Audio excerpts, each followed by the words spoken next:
suburbs. Red, white, and blue, we're flying high. Sydney Roosters reach the sky. Eastern suburbs.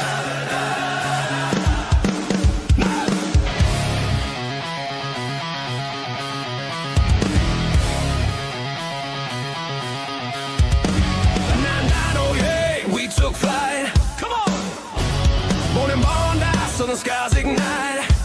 From the east, our spirits rise. Red, white, blue, our story told. From nothing we rose, made our claim. Eastern pride, we built our name. Stronger now, we never fall. Rooster spirit standing tall. Yeah, come on, feel that pride. Let's go. Since the start, the legacy lives. Power the heartbeat gives. Red and blue, we walk with pride. Fans by side, can't hide our vibe. Flags up high, crowd in sync. Roosters rule, we never blink. Eastern suburbs. Eastern suburbs. Red, white, and blue, we're flying high. Sydney Roosters reach the sky. Eastern suburbs. Roosters! Get up! Feel that pride!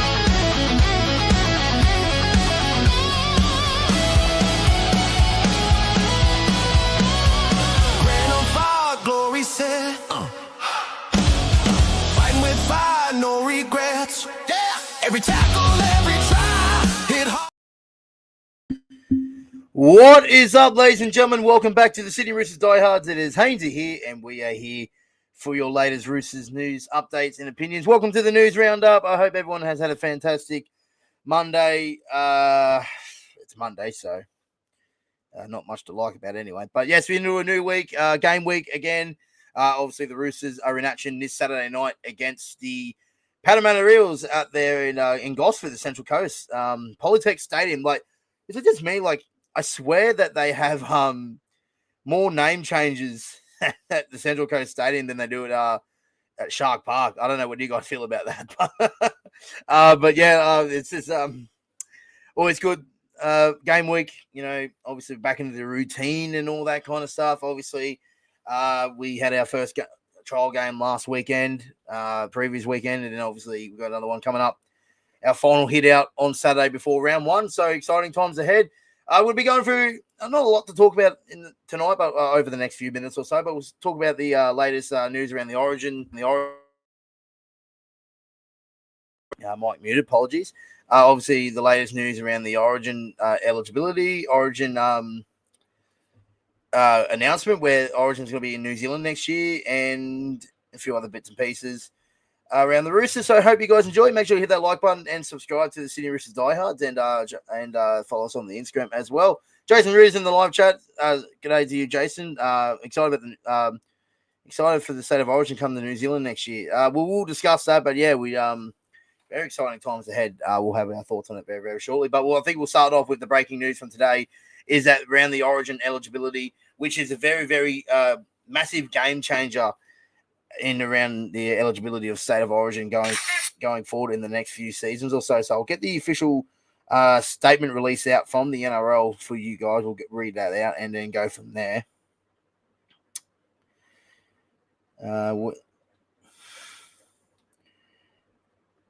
Modified. Okay, so I've got the release here. The Australian Rugby League Commission today announced the modernisation of State of Origin international eligibility rules that affect the continued growth and global strength of rugby league. Under the updated rules, any player who meets the existing State of Origin eligibility criteria will be able to play State of Origin regardless of the nation they represent in international fixtures. So basically, where is it? There was another one that I'm trying to find.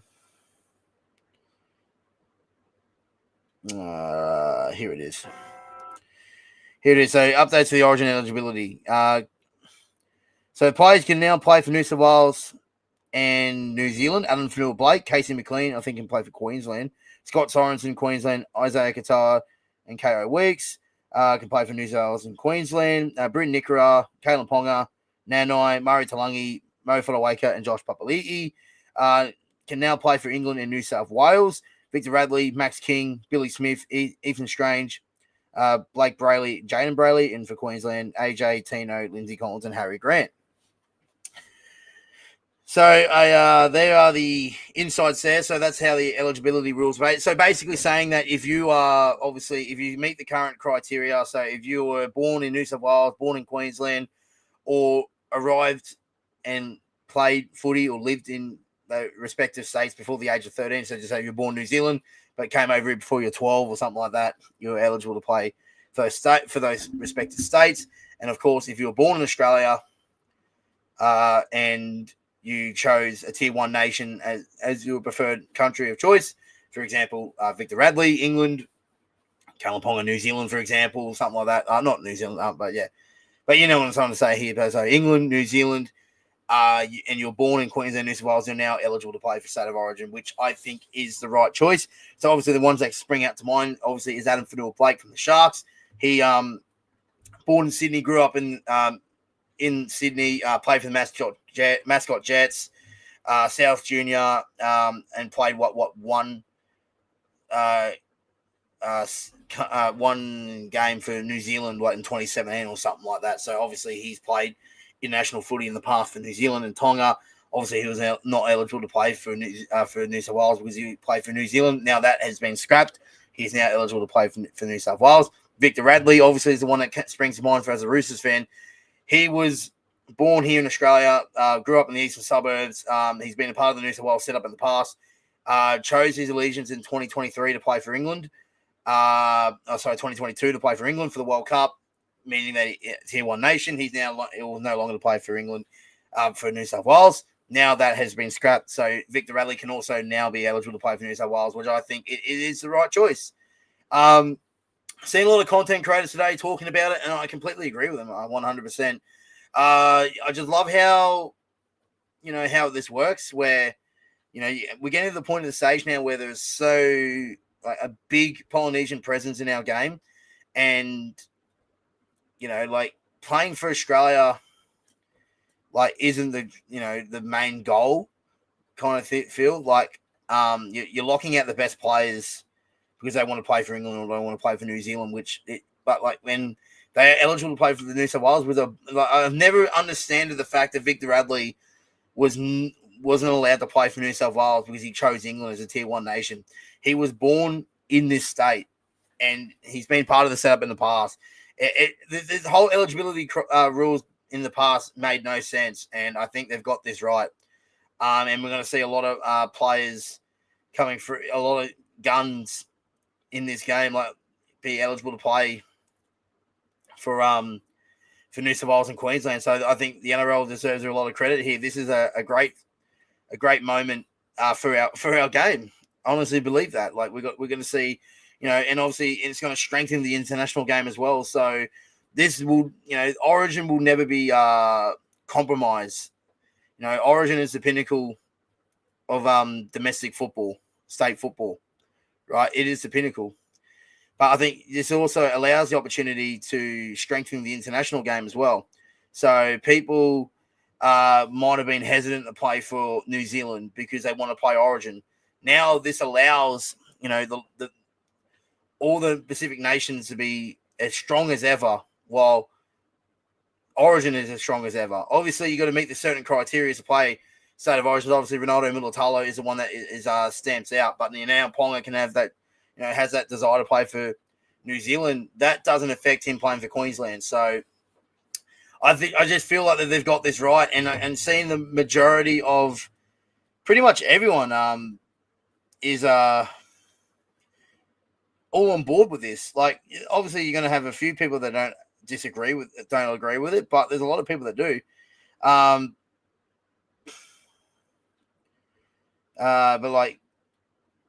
majority of the people are completely agreeing with this, which I'm keen to hear your guys' thoughts. But this is this is very, very good very good call from the NRL. The game is growing, and the game is changing incredible ways. Like, and this is great things about it. I'm just saying what most people are saying is a great thing for the game, and it just makes sense. If you're eligible for the state of origin, you should be able to represent your state regardless of your heritage. To say that some of these boys are not as passionate for their state, like, tell me, like, probably saying like, a lot of people are like, oh, but what about all these Polynesians are going to be playing for state of origin? Like, they really care about state of origin. So you're going to tell me that Brian Toto, Spencer, like the way that Spencer's been, his passion Spencer had, even though he's playing for Samoa, like the passion that Spencer has shown in Origin. Like, you telling me that these guys aren't going to be passionate? Are you going to tell me that Victor Radley is going to be like hang on, let me rephrase this. Like, so you're saying to me that Victor Radley is not going to be passionate playing for New South Wales just because he plays for England? Like, he was born here. Victor Radley was born in this state of New South, well, not where I'm in right now, but obviously the state of New South Wales. Victor was born in New South Wales. He is as passionate for the Blues as much as he is with the Roosters and he is with England. Same thing for Fanua Blake. Like, this isn't going to change the passion and the hatred and the rivalry of state of origin. This is going to strengthen it. It really is. And this is why a lot of people are agreeing with this, because it is a tremendous day for the growth of this game, both origin and internationally. Like, the international game is probably going to be as strong as it has ever been, and this helps that. Like, I can guarantee you go into a World Cup this year. Like, who's saying to me that there's going to be you're saying to me that there's going to be one-sided tournament? Like, you're going to think that Australia are going to go on and win this comfortably? You probably say they might, but like, it's in competitive, whatever. It's going to continue to be competitive as ever. So, like, I could just see all I can see here is the positives. I really do. Like, I can't see any. Like, I can understand. Like, people in the older generation who don't really necessarily agree with this. They're all more like, oh, but like, why are we touching the state of origin? It's as good as it is right now. Blah blah blah blah. I get your points. Obviously, like, you made your choice to play for England, but it's like, doesn't it change the eligibility? Like, it shouldn't matter. Like, Victor Radley was born in this state. He is a Blue through and through, but he wanted to honour his dad's heritage and his side of the family. That's why he chose to play for England. And doesn't mean he doesn't feel anything different in New South Wales. So I'm glad that they've changed it. So the obviously likes for the Roosters now, Victor Radley and Billy Smith, all eligible now to play for the New South Wales. I'm not necessarily saying that they're going to walk into the New South Wales side, but I'm just saying that now they're eligible. And I do feel like 3-4 years ago, Victor Radley should have been playing Origin. And you probably could say 2022 at least, but obviously the rules changed, meaning that you couldn't do it. And obviously, I still don't know how he wasn't picked in 2022 over Talakai. That's a debate for another day. But, it just makes a lot of sense, lads. Like, honestly, like, it dead set makes a lot of sense. I want to hear you guys' thoughts, but it makes so much sense. Makes more sense than it ever did, eh? Yes, Blake Moses says, yes, how good Victor can play Origin now. That's awesome. Yeah, it is. He's eligible. Look, has his time passed? Look, I still think there's a lot of good players ahead of him at the moment, but like, I do agree with you guys for sure that, like, obviously he's eligible. Let's see. Hopefully he can represent the Blues. It'd be a really, really great achievement for Victor. What up? Why are we late? Why are we late? Is it why are we late? What are we up to? I'm late. Yeah, no, we just started. Like, I was a bit delayed. I was doing a little bit of a content piece with the Sports Shed boys ahead of the charity match this weekend, so that's why we were a little bit of a late start today. Hey, Ethan, how are you, bro? I'm off to you going to Vegas? Very good, Ethan. Enjoy your trip, bro. But yeah, by all means, have your enjoy your trip over there. Should be. Yeah, I'm not too sure about the Vegas weekends. The Vegas coming up. Like, I just feel it's not as what it was. Like the hype from when we went over, and then last year, it just feels like. I mean, obviously the Doggies fans will make it better, but like I'm not really excited about the games. Like I think the Bulldogs walk over the Dogs. I think Cowboys walk over the Newcastle. Like haven't seen I think you kicked it off the best way possible with Roosters and the Broncos. That was a blockbuster game. Manly and South was also another blockbuster game. The two games, I mean, the Penrith Sharks game last year was pretty good, but like the Raiders and the Warriors game wasn't really the best game. But I don't know. That's just my personal feel. I'd love to see the Roosters go back over there, and they'll be definitely going over there. I'd kick myself that I didn't go over to Vegas. If probably that's probably one of the downer things. Like if the Roosters weren't the first team and the second team or third team, I'd be like, I'm going. But hopefully we get another opportunity to go, and I'll be over there for sure. But yeah, so like great news about the eligibility rules. Great to see that now Victor Radley and Billy Smith, Adam Fanua-Blake are now eligible to play for their state because they completely deserve it, and they should have been eligible from the get go. Yeah, they were born in New South Wales or Queensland. It's literally still the same, but the players now want to represent other countries. I don't know why there would be anyone who has a problem with that. I know it's probably the older heads are probably like, oh, but you need to play for Australia. Like a lot of people still think state of origin is like the trial to making the Australian squad. Like I think that's how a lot of people feel it that way. It's not like that anymore. Like, and I do believe that it should be. Like you don't, state of origin is state of origin. It shouldn't have any effect. Obviously, it will have a lot of effect, but the pinnacle of our game is international rugby league, and now it creates the opportunity where you can be able to play. You can still have your main focus, and there's also opportunities where it strengthens the international game because it benefits the England people who are born here or they're born in New Zealand. They moved over when they were 10 or when they were a young age before the age of 13, and they don't have that opportunity. It's like, oh, what do I rather do? Would I rather play state of origin or do I rather play for New Zealand? You don't have that choice anymore. You have the option to do both, and I think that's what's going to benefit the game. Like we're going to see Ponga potentially play for the Kiwis in the World Cup. That's great for the game. That's great to see. Even Herbie Farnworth, I'm not too sure when he moved over, but even Herbie Farnworth, the best centre in the game, up there in the best centre of the game, is now eligible to play for Queensland. Adam Fanua-Blake with Payne Haas in the front row for New South Wales, like it just makes it better, makes the squads better.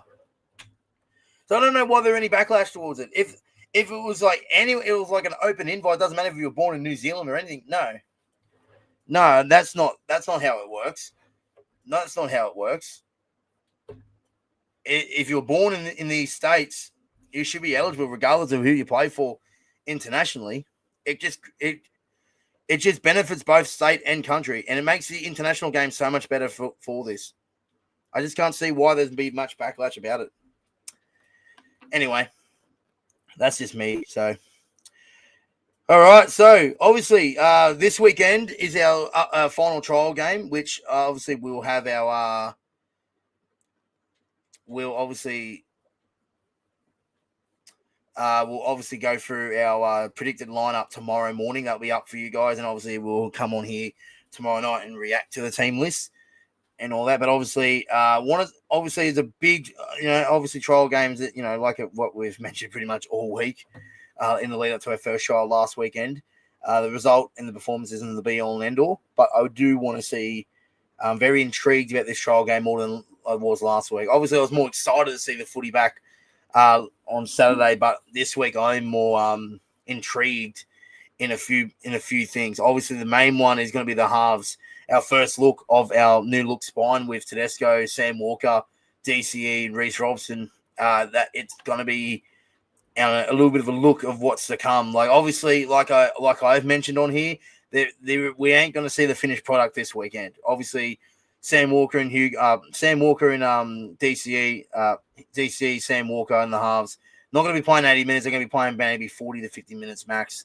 But it's just to see the build and grow that combination and just to see what are we in for in 2026? This is the trial game that we're going to see a little bit of what's to come this year. Like last week's trial game was more of what's to come long term. This week is what we're going to see this season, and this is what our round one lineup will look like, and what our play style, and all, just putting that in together in this trial game, and trying to get that combination flowing, and build some confidence and get some match fitness again with them. So I am excited. Obviously, it is, like I said, the first game for them.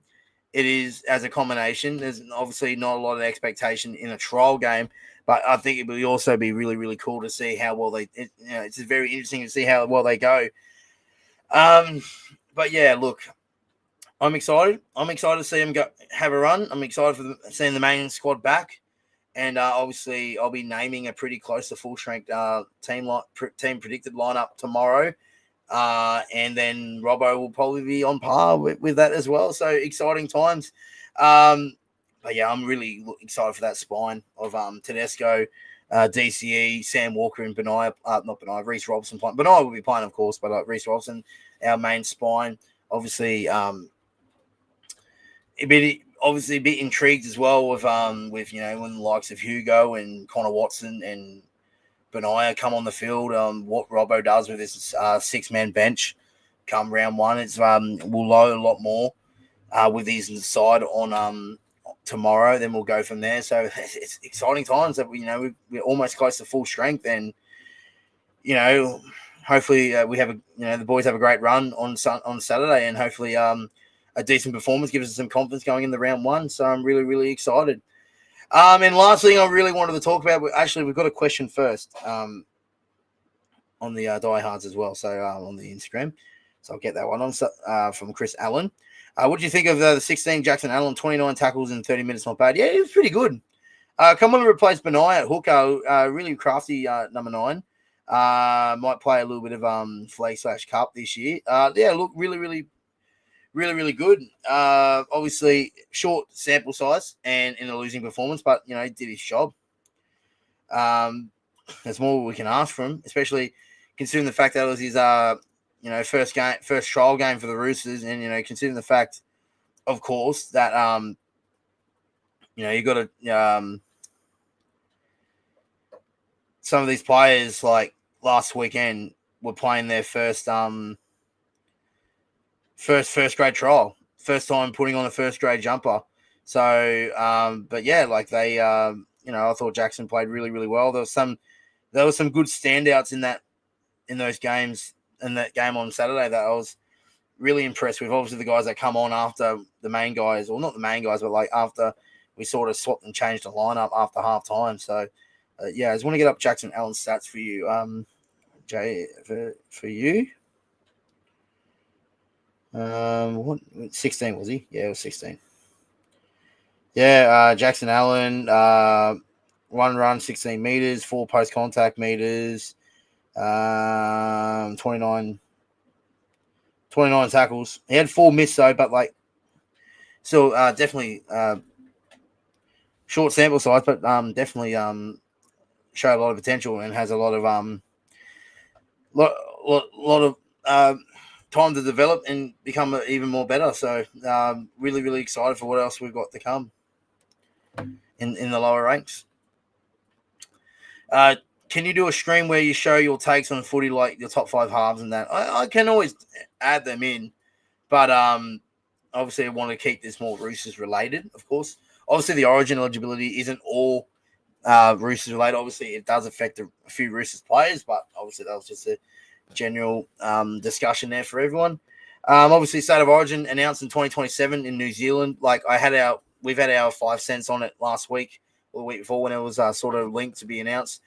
I'm not the biggest fan of having it in New Zealand, but it's done now. We'll know more, but it's official. It'd be great for the game over there. It'll be a great spectacle, of course, but obviously I prefer it having it out. I've never really been a fan of the Australia leaving it from the states of New South Wales and Queensland. I just think it should remain there. I can live with Melbourne, but Perth, Adelaide, I just no. Not a fan of, and I'm not a fan of New Zealand either. Like, I don't know why we're trying to promote State of Origin in New Zealand. We don't need to promote State of Origin because State of Origin is already there. It's already there. State of Origin around the Australian and Pacific nations is already there. I don't know why we need to promote it elsewhere. I think that might be just about it, ladies and gentlemen. Also, I don't know if this is true or not. Don't quote me at all. Don't know if this is true or anything, but I'm hearing reports that South Sydney is starting to begin negotiations with the New South Wales government / venues in New South Wales to slowly transition South Sydney back into Allianz. Obviously, they've got the 2 games there this year. Next year, 4, 6, 8, and then come the deal expires from McCall, they'll be full-time at Allianz. Don't know if that's true or not. Haven't heard any rumours, any news or articles about it. I've just heard it from a tip-off from one of my sources.